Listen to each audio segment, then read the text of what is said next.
Iyi ni radio BBC gahuza miryango ivugira i Londres kuri metero 19, 25, 31 na 41 no ku mirongo ya FM mu karere k'ibiyaga bigari kuri Bonesha FM mu Burundi no kuri internet kuri bbcgahuza.com.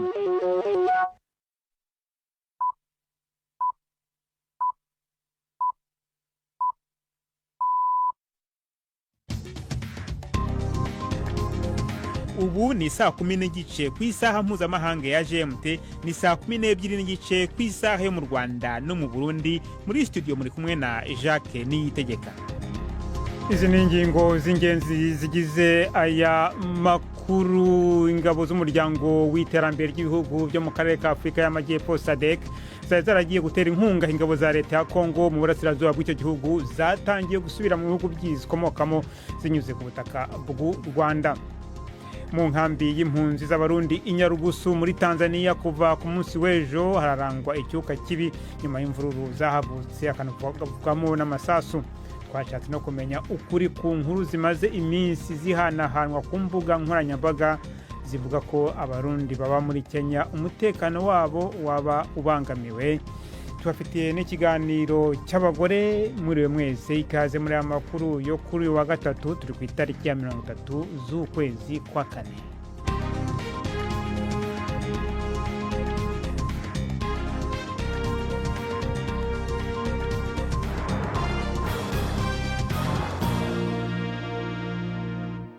Ayo makuru ku buryo burambuye ni mukanya. Prime Ndikumagenge amaze kutugezaho incamake y'amakuru avugwa hirya no hino ku isi, na makuru atugezaho ari mu biro bya BBC i Nairobi. Ubutunzi bwa leta zunze ubumwe za Amerika bwaradindiye mu mezi atatu ya mbere y'ubutegetsi bwa Perezida Donald Trump, inyuma y'ivya kane vy'umwaka byinshi buguma bwiyongera mu gihe c'uwo yasubiriye. Umwimbu wose uva mu gihugu wagabanutse ko ubusa n'ibice 3% mu mezi atatu ya mbere y'umwaka. Abanyamakuru bafatanya uko gusubira hasi n'ingingo z'ubutunzi za Trump harimwo kutabona iyaja n'iyava ku makori, vyatumye haba amakenga mu banyamitahe no mu masoko y'amafaranga. Trump ata ishavu kuwo yasubiriye. Mu mezi atatu ya nyuma y'igihe ca Joe Biden ubutunzi bwiyongeye ku rugero rwa 2.4%. Umushikiranganje wa mbere wa Ukraine Denis Shmyhal yavuze ko amasezerano amaze igihe yitezwe cyane y'ubutare n'imitahe na leta zunze ubumwe za Amerika ashobora guterwa ko imikono mu masaha 28 ari imbere. Yavuze ko ibibazo bikomakomeye vyumvikanywe ko icegera ciwe ari mu nzira aja Washington mu gihe integuro yayo iriko iraherahezwa neza. Gusinya integuro yayo ya mbere kwapfuye igihe ba President Trump na Zelensky baterana amajambo mu biro vy'umukuru w'igihugu wa Amerika Maison Blanche. Uwo mutegetsi wa Ukraine yavuze ko ayo masezerano mashasha adafatiye ku mfashanyo Amerika yari imaze guha Ukraine imbere yuko asinywa. Tukivuga Ukraine, umuvugizi wa Perezida Putin yavuze yuko Uburusiya bufise inshingano zo gutsinda mu ntambara burimwo n'ico gihugu. Dmitry Peskov yashimiye leta zunze ubumwe za Amerika kutwigoro two gushika ku masezerano y'amahoro, ariko yagabishije ko ico yita imizi y'imvo z'iyo ntambara izitanye cyane kugira ngo zitorerwe inyishu mu gihe gito.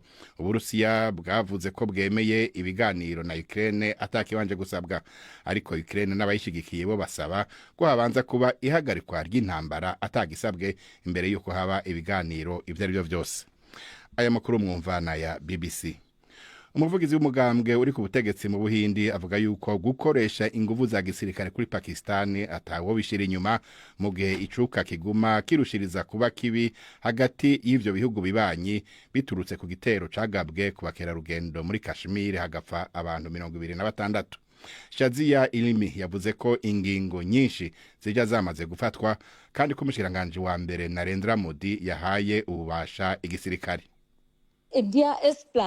Ubuhinde buri mu myiteguro kandi byinshi byaramaze gukorwa. Hari ingingo nyinshi zimaze kuja mu ngiro kandi sinzosiga n'inyuma ko bishoboka gushira mu ngiro n'izindi ngingo zirimo n'iz'igisirikare canke kugaba igitero. icizere kuri Pakistan ni zero. Yama yahakanye uruhara mu bitero harimo n'iki nyene. Ibyo bavuga byose ntaco bivuze. Nibaza yuko bose babona ivyo bamye bakora, ico bashoboye n'urugero rwabo rwo kwigenza nabi. Bahindutse nk'igihugu citwara bunyeshamba, atakindi gishoboye gutanga mu makungu atari ikintu kimwe gusa, iterabwoba. Ubuhinde bwagiriza Pakistan gushigikira abashaka kwiyonkora mu ntara ya Kashmir, ivyo Pakistan kabihakana.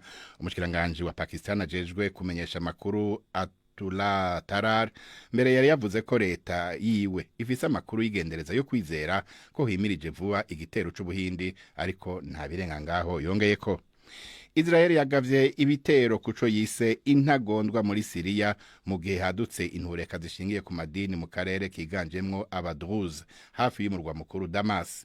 Itangazo rihuriwe ko n'umushikiranganje wa mbere Benjamin Netanyahu n'uwo kwivuna abansi Israel Katz yavuze ko ubutumwa bwarungikiwe abategetsi ba Syria buvuga ko Israel yiteze ko hagira ico bakoze kugira babuze ko abadruze bagirirwa nabi. Inkuru ya Sebastian Asha ari Jerusalemu muyumva mwijuri rya Robert Patrick Misigaro. Muri iyi minsi ya vuba ukurasana hagati y'imigwi ikorana n'ubutegetsi bushasha bwa Syria n'abagwanyi bo mu muryango wa Druze imaze guhitana abantu bashika 13 i Damas no mu micungararo yaho, bituma haduka izindi mpungenge ku mutekano muri Syria. Israel ifata umugwi w'abagwanyi biyitirira idini rya Islam batembagaje Bashar al-Assad nk'umugwi ushobora guteza ibibazo ku rubibe rwayo, kuko ari umugwi wamutse kuri Al-Qaeda. Israel ivuga ko ibitero biheruka muri Syria ari ivyo kugabisha kugira yerekane ko yiteguriye kugwanira abadruze basanzwe ari inkehwa atari gusa muri Syria ahubwo no muri Israel. Kuva Bashar al-Assad atembagaje ku butegetsi, ibikorwa vy'igisirikare ca Israel muri Syria vyarongereje umurindi. Ndangirize ku nkuru y'u Rwanda, aho Atletico do Madrid wabaye uwundi mugwi w'umupira wo mu cicaro ca mbere wagiranye amasezerano yo gukorana na Visit Rwanda. Ni mu gihe ayarasanganywe amasezerano benayo Arsenal, Bayern Munich na Paris Saint-Germain agize igihe anegurwa kubera imigenderanire yayo n'urwego rw'u Rwanda rujejwe iterambere RDB. Uko gukorana kwatanguye gutumwa urutoke kuva intureka yongerekanye mu buseruko bwa Republika ya Demokarasi ya Kongo.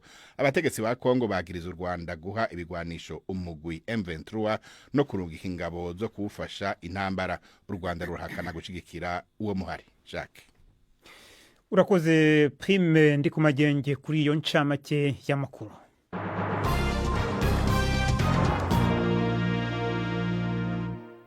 Amakuru ku buryo burambuye reka tuyahera mu karere k'ibiyaga bigari. Ingabo z'umuryango w'iterambere ry'ibihugu byo mu karere ka Afrika y'Amajyepfo SADC zari zaragiye gutera inkunga ingabo za leta ya Kongo mu burasirazuba bw'iki gihugu zatangiye gusubira mu bihugu zikomokamo zinyuze ku butaka bw'u Rwanda. Ku kubitiro ngo hagiye imodoka bipakiye intwaro ndetse n'intoya zari zitwaye abasirikare bake babiherekeje. Izi ngabo ngo zigomba gusohoka mu Rwanda zinyuze ku mupaka wa Rusumo zerekeza muri Tanzania, aho zizahagurukira zerekeza mu bihugu byazo. Umubare w'abasirikare bagomba kuva ku butaka bwa Kongo urasa n'ukiri ibanga kugeza ubu, ndetse n'abanyamakuru ntibemerewe kwisanzura ngo bamenye neza iby'izi ngabo. Ni inkuru ya Jean Claude Mwambutsa i Kigali. Inkuru zirekejwe n'amashusho benshi bigaragara ko yafatiwe kure zigaragaza umurongo w'amakamyo arimo atwikirije amahema, bikekwa ko ari nayo yaratwaye intwaro. Yararinzwe cyane n'igisirikare cy'u Rwanda ndetse n'igipolisi cyabuzaga abantu gufata amafoto, yewe n'abanyamakuru ntibemere kuhegera. Andi makamyo yarapakiye bya byumba binini bikoze mu byuma bizwi nka containers. Hari ibyariho amadirishya n'inzugi bishoboka ko byakoreshwaga nk'ibiro. Hagaragaye kandi n'imodoka zihetse amato aringaniye, bigaragara ko arayo izi ngabo zifashishaga mu kiyaga cya Kivu u Rwanda rusangiye na Kongo. Izindi modoka ntoya zo mu bwoko bwa minibus za gisirikare ngo zarimo abasirikare batari benshi, ari nabo bari baherekeje ibi bikoresho. U Rwanda rubinyujije muri Minisitiri w'Ububanyi n'Amahanga Olivier Nduhungirehe rwishimiye itahuka ry'izi ngabo. Ku rubuga rwe rwa X, Nduhungirehe yavuze ko iyi ari intambwe yerekeza ku mahoro, kuko kuba izi ngabo zari mu burasirazuba bwa Kongo byari intambamyi ku nzira y'amahoro. biracyagoye kumenya umubare nyawo w'abasirikare bagomba gutaha, cyakora hakaba hakomeje kuvugwa umubare w'abakabakaba 5,000. Afurika y'Epfo nicyo gihugu cya gifite umubare munini w'abasirikare muri uyu mutwe wabatijwe Sami DRC. Ni ingabo zari zoherejwe muri iki gihugu guhangana n'umutwe wa M23, cyakora zikaba zarahagaritse kurwana ubwo umujyi wa Goma wigarurwaga n'uyu mutwe mu mpera z'ukwezi kwa mbere uyu mwaka. Ni igikorwa kigezweho nyuma y'impaka ndende ku buryo ndetse n'inzira izi ngabo zagombaga gukoresha zitashye kandi nyuma y'aho abakuru b'ibihugu bya SADC bemeranijwe ko ubutumwa bw'izi ngabo burangiye, ndetse hakaba harabayeho n'inama yahuje abagaba b'ingabo za SADC n'umukuru wa gisirikare w'umutwe wa M23 General Sultan Makenga. Igihe iki gikorwa kigomba kumara nacyo nticyashyirwa agaragara, gusa ikizwi nuko aba basirikare bagomba kuva mu burengerazuba bw'u Rwanda n'umuhanda bagasohokera ku mupaka wa Rusumo uri mu burasirazuba mbere yo kwinjira muri Tanzania. Aha ngo niho aba basirikare bagomba gukusanyirizwa mbere yuko basubira mu bihugu baturutsemo. Jean Claude Mwambutsa, BBC Gahuza Miryango, i Kigali. Hagati aho ingabo z'umuryango w'abibumbye ziri mu butumwa buzwi nka MONUSCO mu burasirazuba bwa Repubulika ya Demokarasi ya Kongo zatangaje ko zatangiye kohereza i Kinshasa abasirikare amagana benshi ba leta bari barahungiye mu bigo byayo i Goma nyuma y'uko uyu mujyi ufashwe n'inyeshyamba zo mu mutwe wa M23 mu kwezi kwa mbere. MONUSCO yatangaje ko ibifashijwemo n'imodoka za komite mpuzamahanga y'umuryango utabara imbabare CICR, abo basirikare, abapolisi na bamwe mu bagize imiryango yabo boherezwa i Kinshasa mu gikorwa ngo kizafata iminsi myinshi. Reka noneho tujye mu nkambi y'impunzi z'abarundi i Nyarugusu muri Tanzania. Kuva rero ku munsi w'ejo harangwa icuka kibi inyuma y'intureka yahadutse akavugwa n'amasasu. Icyateye izo ntureka ntikiramenyekana neza, mu gihe yaba leta ya Tanzania yaba n'ishirahamwe riraba impunzi HCR bose bavuga ko bakiriko baratohoza ibyabaye. Ariko izo mpunzi zo zivuga ko byaturutse kubaje gusahura ibicuruzwa by'umwe muri bo, mu gihe ayandi masoko avuga ko byahereye kwisakwa igipolisi cyariko kirakora muri iyo nkambi irimo abarundi barenga 40,000. Mugenzi wanjye Bernard Bankukira mu biro bya BBC Nairobi yakurikiranye iyo nkuru mu kanya kashize twavuganye kuri telefone, amaze kumbwira ico amaze kumenya gushika ubu. Ego nk'uko ubivuze, umunsi w'ejo kwa kabiri muri iyo kambi ya Nyarugusu iri mu karere canke district ya Kasulu mu ntara ya Kigoma waranzwe n'imvururu, aho umwe mu mpunzi twashoboye kuvugana tubwiye ko zatanguye igihe imodoka zibiri zatera iduka y'umwe mu mpunzi zipakira ibicuruzwa vyiwe, ziragenda zirasubira ziragaruka ngo zirapakira, hanyuma ngo zongera ziragaruka kwa gatatu. Ariho rero izo mpunzi zaca zigumuka zivuga ko zidashobora kwemera kunyagwa izuba riva, induru iraduka gushika ngo naho zateye amabuye ngo zikamena ibiro vy'izo modoka. Byatumye rero ngo abapolisi baca batangura kurasa ku mpunzi bakoresheje amasasu nyayo n'ivyuka ngo bikoroza amosozi. Ibintu rero ngo bikaba byarabandanije gushika ngo no kumuhingamo. Ibyo urumva rero nibivugwa n'impunzi, ariko hari ayandi makuru nayo avuga ko ahubwo ngo ako kagoma koba kavuye ku gikorwa c'abapolisi ngo bariko barasaka urudandazwa rutemewe n'amategeko. Rero gushika ubu nta nkuru nyayo yerekana neza na neza imvo zateye izi mvuru. Hanyuma se hagati aho yaba ubutegetsi bwa Tanzania cyangwa se HCR hari icyo bari bavuga kuri izo nkuru zigenda zikwirakwira? Gushika ubu yaba HCR canke leta nta ruhande batubwira ibyabaye neza na neza, kuko twarondeye ubujeje kumenyesha amakuru mw'ishirahamwe HCR rijejwe impunzi muri Tanzania, akaba yatubwiye ko barungitse intumwa mikambi kugira ngo zimenye neza na neza ingene ibintu byagenze, ariko ko batari bwaronke icegeranyo. Eka n'umuvugizi wa leta ya Tanzania nawe nyene nuko twamurondeye atatubwira ko atamakuru akwiye yarafise ko yaraki yarondera. Ariko tuzi ko atari ubwa mbere impunzi z'abarundi ziri mu makambi y'impunzi aho muri Tanzania zidogera kuba ngo zidafashwe neza. Ego si ubwa mbere, mbere amakuru avuga ko no muri iyo kambi ya Nyarugusu irimo impande zibiri, uruhande rumwe rw'abarundi urundi nabwo rukaba rw'abakongomani. Haciye igihe kitari gito isoko ryo ku ruhande rw'abarundi ngo barayugaye.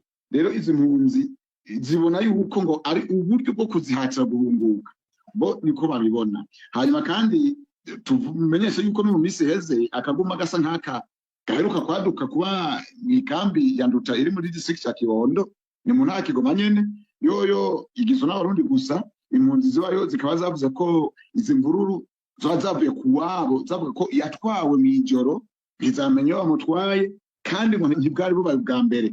Ariko abategetsi bahavuye baja guhumuriza muri iyo kambi, nazo zirabashikiriza izo mpungenge zari zifise.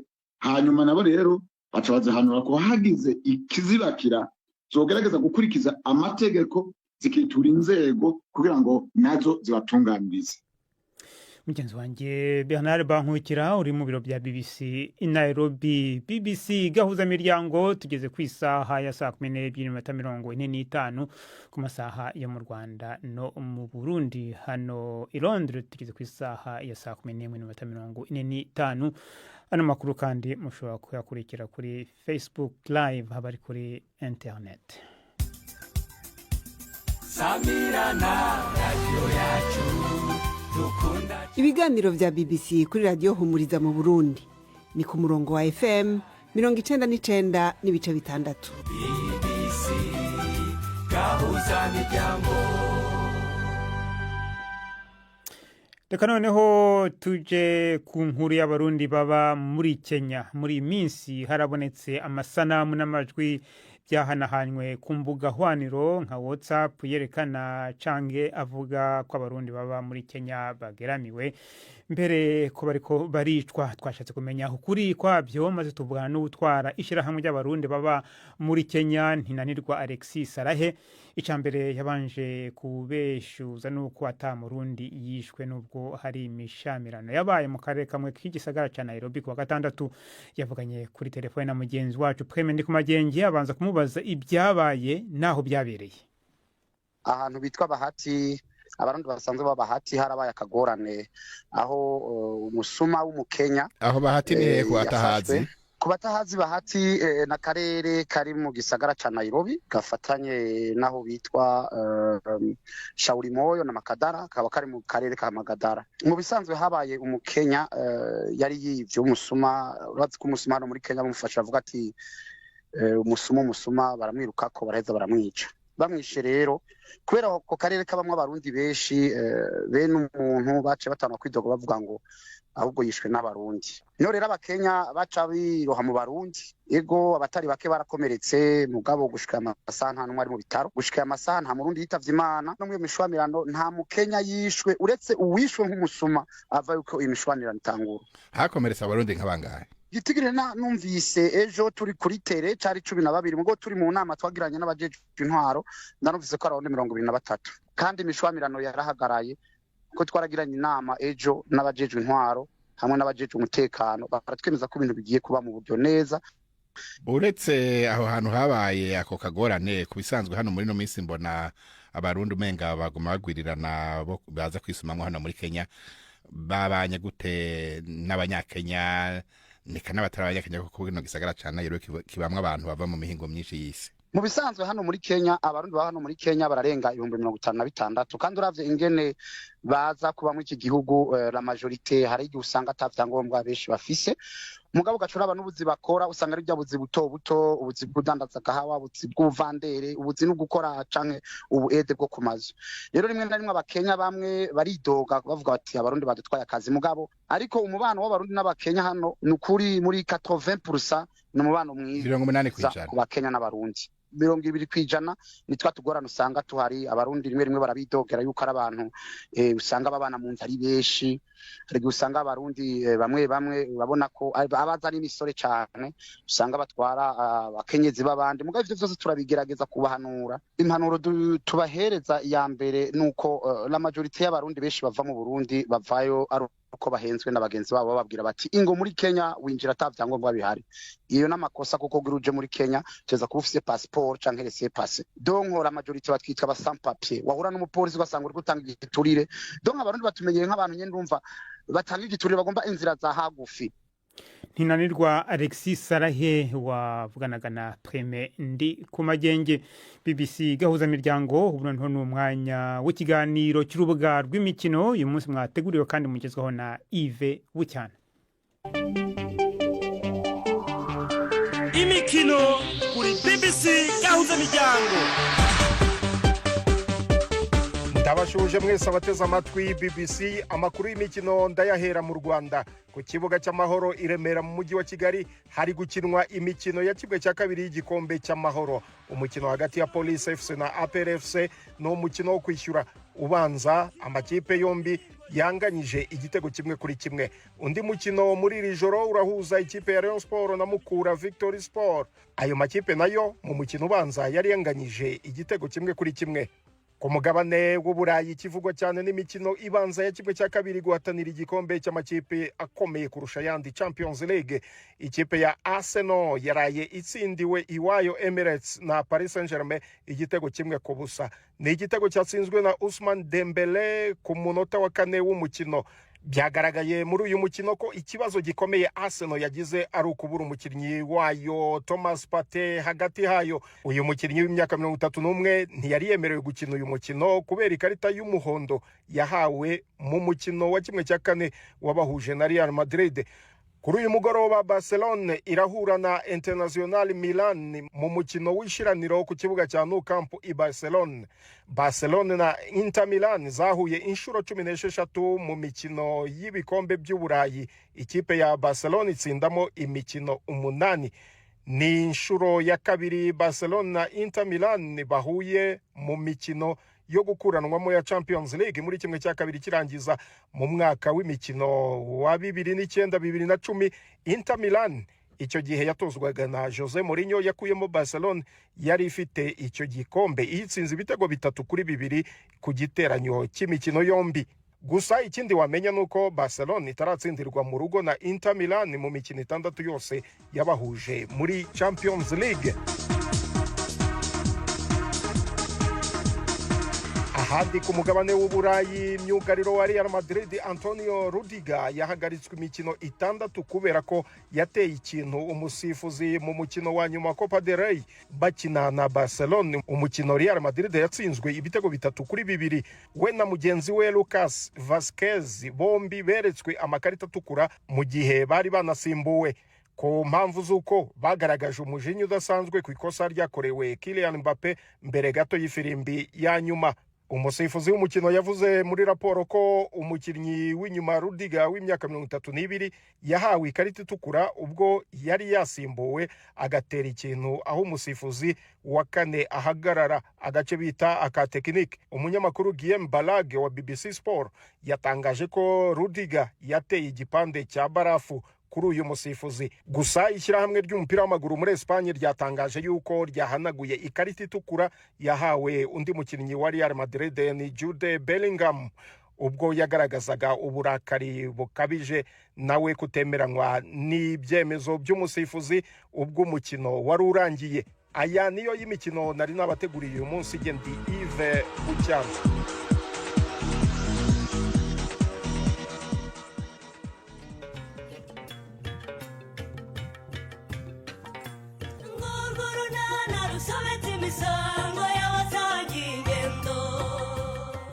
Mu kiganiro nacyo kuri wa 4 twabateguriye mpereza kana rero ngaterure ewe yanazane rwose nizere ko katari bunyanga oya ntabwo yanga abantu Petri kashonje we mama mana we ariko uyu mwana ni Stefano Musa umva uyu rwose nawe ni Stefano neza ntawe yatinyuka kumwihakana ndakurahiza wagira ngo ni fotokopi neza pe sibyo murebwe. Ni 12:45 kuri BBC.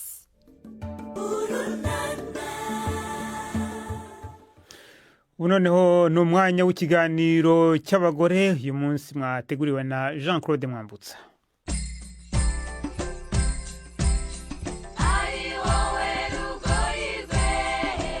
Mwiriwe neza nshuti za BBC, ikaze mu kiganiro cyacu cy'abari n'abategarugori cyo kuri tariki ya 30 z'ukwezi kwa kane mwaka wa 2025. Kuri uyu mugoroba turi mu karere ka Gicumbi mu murenge wa Bukure, aho twasuye rwiyemezamirimo wihariye waretse umwuga yize w'ubuvuzi akiyegurira ubuhinzi bwa kawa. Agnes Mukamushinja amaze imyaka 10 yinjiye mu buhinzi bwa kawa, asohotse mu bucuruzi bw'imiti yemeza ko nabwo bwamwungukiraga cyane. Uyu mubyeyi avuga ko yinjiye mu buhinzi bwa kawa kugira ngo yubahirize umurage w'umubyeyi we. Nabigiyemo kubera ko papa wanjye yakoze mu ikawa kuva kera, yemwe iyi misozi yose n'abahinzi bose b'ikawa niwe wabafashije gutera ikawa no kuzikurikirana, niwe wakoraga ingemwe. Byatumye numva niyumvisemo iki gikorwa cyane, ngenda mbyiga gahoro gahoro, nshaka amasertifika ku ruhande no ku ruhande, mbaza uwo mbashije kubona ufite ubumenyi kuri icyo gikorwa nkamubaza. Tuba dufite amahugurwa atandukanye. Ni imirimo myinshi isaba igihe kinini cyo kwikurikirana, isaba amasaha makeya yo kuryama nk'uko tuzi abacuruzi babigenza. Akazi kangana gutyo kandi nanone za nshingano ufite zo mu rugo. Inshingano z'umubyeyi burya ntago zikurwaho n'ibi, ahubwo izi ngizi ziramforsa za nshingano, kubera yuko iyo wakoze ubona icyo ujyana mu rugo. Hano nabonye umwihariko w'abakozi ku ijana, nabonye nka 80 hari baba ari abagore 90. Nibo babishoboye cyangwa nuko nawe uri umutegarugori? Buri umugore arashoboye, nuza kumubwira uti wenda niyikorere umufuka w'100 ntago uri bumukorere, ariko 20 ari bubitware kandi abigeze ahajya. Ariko umugore n'ubusanzwe agira umwihariko we wo kumenya gutoranya, gukora umurimo ashaka gukora mu buryo kandi bwiza. Uretse kuba uri umucuruzi ushaka n'inyungu zibukomokaho, mwebwe mubona mwarazanye iki, mufasha iki aka gace mu mukoreramo? Abaturage bafite aho bagurisha umusaruro wabo. Uyu musaruro ubundi twawuheraga nibuye tukawugurisha ku giciro gito. Uyu munsi awuzana uko wakabaye, tukawutonora tukaguha agaciro gakwiye ku isoko mpuzamahanga. Twahaye agaciro rero umusaruro. Icya kabiri, twazanye amafaranga agaragara mu bantu. Uyu munsi niba uyu musaruro uko ureba ahangaha ntago ari mukeya, aya mafaranga yose ari ahangaha yagiye mu baturage. Ubwo ni ukuvuga ngo umuturage ahari sizeni yarageze, amafaranga arayafite. Harimo abo tugurira za mituweli de sante, hariho abo dufatanya n'ubuyobozi kubaka inzu zo guturamo. Nsanga rwose Nova ifite akamaro kanini kuri iyo community ya hano. Muri rusange ikigo cye cya Nova Coffee gihinga kawa ariko idahagije ngo ibe yahaza uruganda. Ibi bituma ikorana n'abahinzi bakaba 3,000 igurira umusaruro ukiva mu murima. Abandi babona inyungu ni babagore bakaba 500 twahoze tuvuga.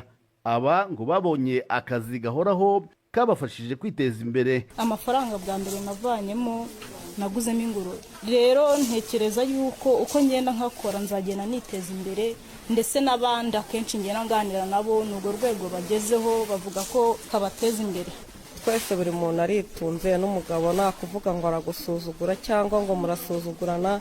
Niba uri mu rugo ukabona ikintu kibura urakigura. Ubu rwose nta mugore wawe udafite ibiti by'ikawa, utayifitiye kawa ye ku giti cye, kuko turakora bakaduha ingemwe z'ikawa zabo bitunganyirije tugatera, ubundi zamara kwera ukabasha kugemura. Aka kazi nkora urabona gatuma umuntu asa neza, amafaranga baduha tukayizigama, ukaba wagura agatungo nk'uko nguko, suba inzererezi mu muhanda ukagira aho ubarizwa, ukaba wagira n'umushinga upanga wawe. Hari abamutangarira kuba yaratinyutse bakabibona nko kwigerezaho, ariko we ngo gasanga nta gitangaza yakoze.